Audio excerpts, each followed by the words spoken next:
Hi, I'm Mindy with Oak Haven Massage. I'm here to tell you a little bit today about cupping. The practice of cupping has been around since about 5000 BC, starting with the ancient Egyptians.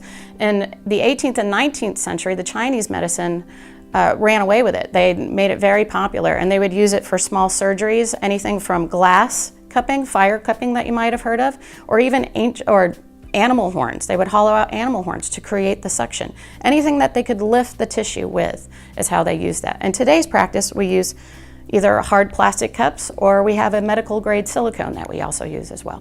Most of the time in massage therapy, we do a lot of compression and pushing into the tissue. Now what the cups do will actually lift the tissue and separate, so it just adds another dimension or another aspect to separating those tissues. So for instance, if you have some really bad knots, deep adhesions, or scar tissue that you've had for a really long time, the cups will lift and separate that tissue. So it's just another add-on, another great benefit to the massage world.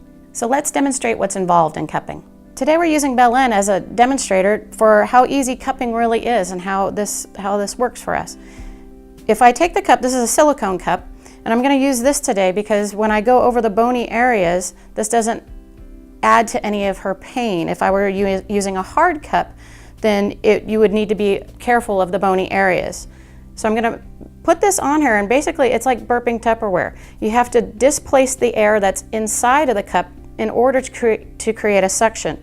The more air that I displace, the deeper the suction goes. Okay, so if I pull that up, you can see that there's tissue up in that cup. I'm going to decrease this just for the glide that I'm looking for today. And we're going to move this very slow. Cupping is pulling the fascia up into the cup, and what the fascia is an all-encompassing connective tissue in the body. It's from the top of our head to the tips of our toes. It's everywhere, and it surrounds every muscle that we have in the body too. So when I use this very slowly, it helps to roll the tissue. It sucks it up and it rolls it, and it has a rolling motion, so it's very soothing. And when you use this around the spine or the paraspinals, this has a direct effect on your parasympathetic system. So that helps you to increase your happy hormone loads to help you sleep at night and just relax. One thing to know is that cupping does leave marks on the skin, but don't be alarmed. Those marks go away in about 3 to 5 days, and they are not a bruise. They're just an indicator of the level of stagnation that you've had in the tissue.